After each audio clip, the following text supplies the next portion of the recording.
নিজের অবস্থান থেকে সরলেন ভরতপুরের বিধায়ক হুমায়ুন কবির। বিতর্কিত মন্তব্যের জেরে হুমায়ুন কবিরকে শোকজ করেছিল দল। পরিষদীয় দলনেতাকে বিতর্কিত মন্তব্য থেকে বিরত থাকার আশ্বাস হুমায়ুনের। শোভনদেব চট্টোপাধ্যায়কে আশ্বস্ত করলেন এ বিষয়ে হুমায়ুন কবির। আরো বিস্তারিত জানবো, দেবজ্যোতি ঘোষ রয়েছেন বিশেষ প্রতিনিধি ফোন লাইনে। দেবজ্যোতি, এই বিষয়ে ঠিক কি জানা যাচ্ছে? হুমায়ুন কবিরের অবস্থান কি তবে তিনি বদলালেন?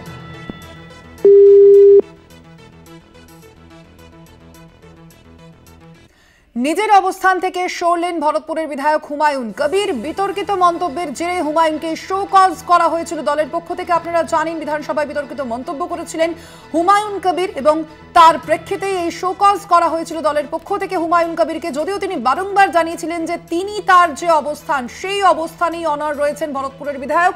এবং আমরা গতকালই দেখেছিলাম যে শৃঙ্খলা রক্ষা কমিটির কাছ থেকে সেখান থেকে তাকে যে তাদের জানানোর এই বিষয়ে নির্দেশ দেওয়া হয়েছিল এবং পরিষদীয় দলনেতাকে বিতর্কিত মন্তব্যের থেকে বিরত থাকার আশ্বাসও দেওয়া হয়েছে ইতিমধ্যেই। এবং ইতিমধ্যেই শোভনদেব চট্টোপাধ্যায়কে আশ্বস্ত করেছেন ভরতপুরের বিধায়ক। আপনাদের জানিয়ে রাখি, নিজের অবস্থান থেকে এবার সরলেন ভরতপুরের বিধায়ক। একাধিকবার আমরা দেখেছি তিনি একাধিক বিতর্কিত মন্তব্য করে বারংবার সংবাদের শিরোনামে এসেছেন এবং এবারের যে মন্তব্য সেই মন্তব্যের জন্য হুমায়ুন কবিরকে শোকজ করেছিল দল। পরিষদীয় দলনেতাকে বিতর্কিত মন্তব্য থেকে বিরত থাকার আশ্বাসও দেওয়া হয়েছে ইতিমধ্যেই। আশ্বাস দিয়েছেন হুমায়ুন কবির। নিজের অবস্থান থেকে এবার সরলেন ভরতপুরের বিধায়ক হুমায়ুন কবির।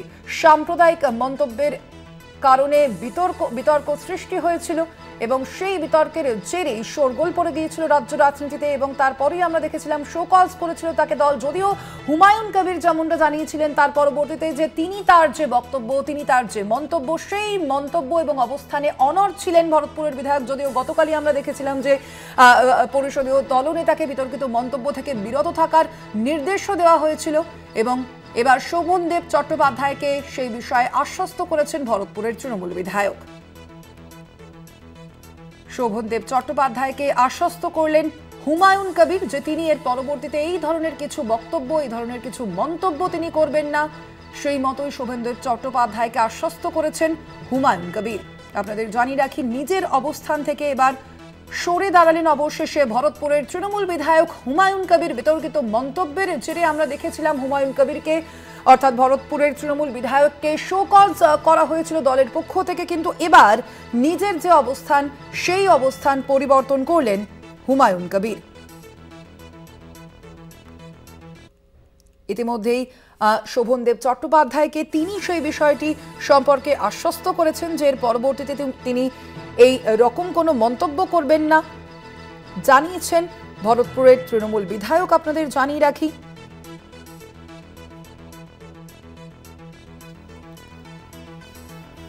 তৃণমূলের শৃঙ্খলা রক্ষা কমিটির বৈঠক ছিল এবং ভরতপুরের তৃণমূল বিধায়ক হুমায়ুন কবিরকে আপনারা জানেন ইতিমধ্যেই যে শোকজ করা হয়েছিল দলের পক্ষ থেকে এবং তৃণমূল নেতৃত্ব যেমনটা জানিয়েছিল যে হুমায়ুন কবিরের যে বক্তব্য তিনি জানিয়েছিলেন যে শৃঙ্খলা রক্ষা কমিটিকে, সেই বক্তব্যে দল সন্তুষ্ট নয়।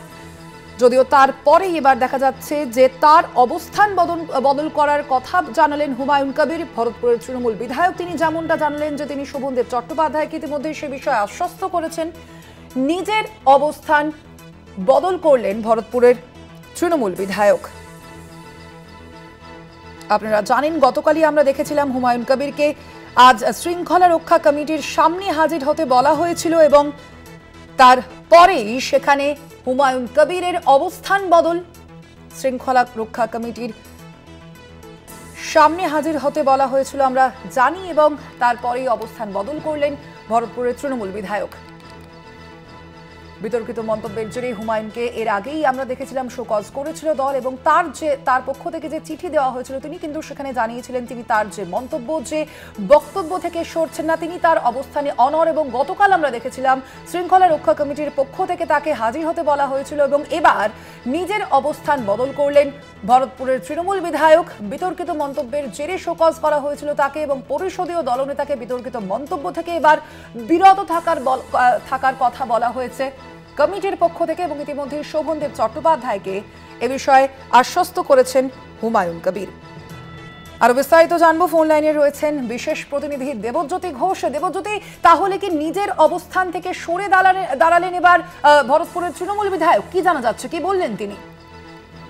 দেখো, হুমায়ুন কবির সংবাদ মাধ্যমের সামনে বলেছেন যে যেভাবে শৃঙ্খলা রক্ষা কমিটির সঙ্গে কথা বলেছেন তাতে তিনি নাকি খুশি হয়েছেন, কিন্তু দলের অভ্যন্তরে তিনি যখন শৃঙ্খলা রক্ষা কমিটির সামনে উপস্থিত হয়েছিলেন সেখানে তার কিছু কর্মের জন্য যে বক্তব্য রেখেছেন সেই বক্তব্য থেকে আগামী দিনে তিনি বিরত থাকবেন বলে জানিয়েছেন। অর্থাৎ দলের কার্যত হুঁশিয়ারির সামনে মাথা নত করলেন ভরতপুরের এই বিতর্কিত তৃণমূল কংগ্রেসের বিধায়ক। এই নিয়ে তৃতীয়বার তাকে শৃঙ্খলা রক্ষা কমিটি ডাকলো এবং তিনবারই তিনি ক্ষমা প্রার্থনা করলেন। এবারে তিনি তার বক্তব্যকে বেশ কিছুটা বিস্তৃত করে বললেন। দলের কাছে তিনি জানিয়েছেন আগামী দিনে দলনেত্রী বা দল সম্বন্ধে কোনো মন্তব্য তিনি করবেন না, সেই সব সম্পর্ক থেকে নিজেকে বিরত রাখবেন। অর্থাৎ হুমায়ুন কবির প্রতিবারই দলের শৃঙ্খলা রক্ষা কমিটির কাছে উপস্থিত হন, একইভাবে তিনি ক্ষমা প্রার্থনা করেন, আবার একই ভুল তিনি করেন। গত দুদিন আগে তিনি যে কথা বলেছিলেন তারপরে শৃঙ্খলা রক্ষা কমিটি তাকে সুপারিশ করেছিল, সেই সুপারিশের উত্তর গতকাল দিয়েছিলেন, কিন্তু সেই উত্তরে খুশি হননি দলের সর্বোচ্চ নেতৃত্ব, বিশেষ সেই জায়গাতে তিনি আজকে তাকে সশরীরে ডেকে পাঠানো হয়েছিল। কারণ বারবার তাকে চিঠি দিয়ে শোকজ করা হচ্ছে, সেখানে তিনি ক্ষমা প্রার্থনা। বিগত দিনে যেসব মন্তব্য করেছেন তার থেকে আগামী দিনে নিজেকে বিরত রাখবেন বলে তিনি জানিয়েছেন, যা অত্যন্ত গুরুত্বপূর্ণ। কারণ এরপরেও কি প্রশ্ন উঠছে, ভরতপুরের এই বিতর্কিত বিধায়ক হুমায়ুন কবির তিনি কি চুপ থাকবেন তা নিয়ে কিন্তু এখনো পর্যন্ত রাজনৈতিক মহলে একটা চর্চা চলছে। তবে দলের পক্ষ থেকে যে বক্তব্য রাখা হয়েছে তাতে নাকি অত্যন্ত খুশি হয়েছেন হুমায়ুন কবির। তাদের তিনি শৃঙ্খলা ভঙ্গের একটা যে অভিযোগ তার বিরুদ্ধে উঠেছিল তাতেই তাকে ডাকা হয়েছিল, তাতে দলের পক্ষ থেকে কি এমন বলল যে তাতে তিনি খুশি হলেন।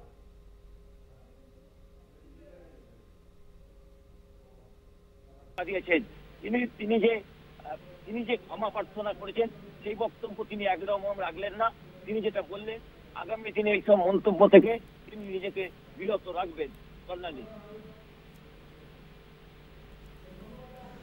আপাতত ধন্যবাদ তোমায়। আমরা কথা বলছিলাম, ফোন লাইনে ছিলেন বিশেষ প্রতিনিধি দেবজ্যোতি ঘোষ।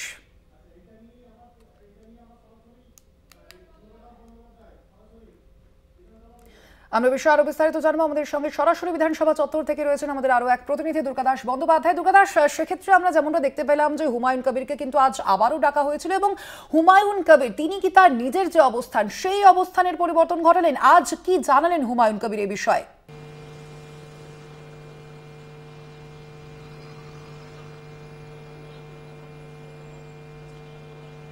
দেখো, এই বিষয়ে তোমাকে মনে করিয়ে দিই যে গত কয়েকদিন আগে এই বিধানসভার গেটেতে হুমায়ুন কবির যখন বক্তব্য রাখছিলেন, প্রেস করছিলেন, তখন আমরা কলকাতা টিভির পক্ষ থেকে তিনটে প্রশ্ন করা হয়।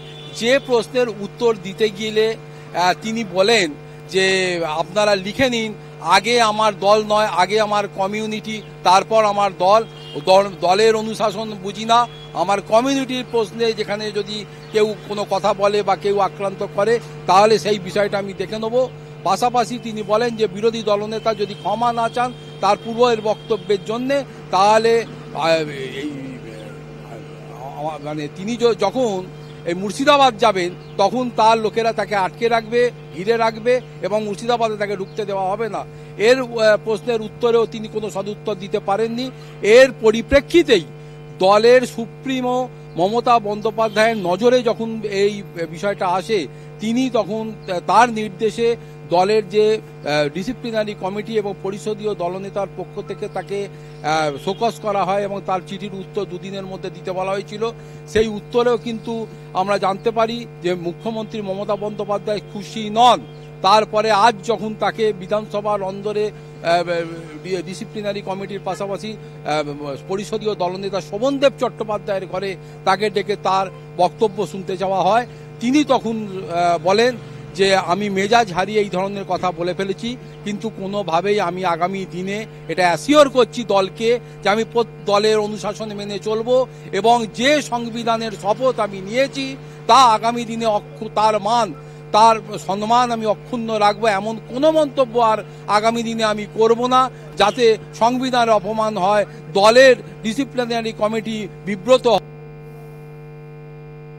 ফলে এই আশ্বাস দেওয়ার পাশাপাশি আজকে কিন্তু একটা জিনিস মনে রাখতে হবে, দলের পক্ষ থেকে শোভনদেব চট্টোপাধ্যায় পরিষ্কার করে বলে দিয়েছেন যে কোনো ধর্মের মানুষ হতে পারে, যে কোনো মতাদর্শে বিশ্বাসী হতে পারে, কিন্তু যখন যে দল করবে তাকে মনে রাখতে হবে, তাকে দলের অনুশাসন প্রথমে মানতে হবে।